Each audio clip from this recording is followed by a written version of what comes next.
มาขอซื้อนะมาขอ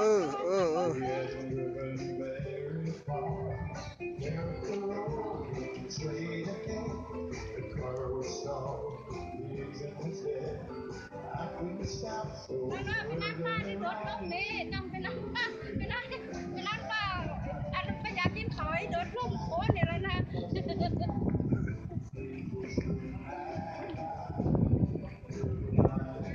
อันนี้เดินทางอยู่ในโคสูงโคลสปริงเนาะได้ข้อโลยันโกแต่เฒ่ามาท่านนั่งเรียนอยู่หั่นท่าหั่น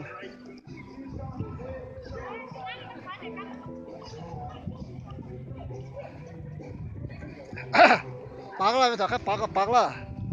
มื้อนี้มาเอาโคสูงหนังคาร้านเข้าอีกล่ะ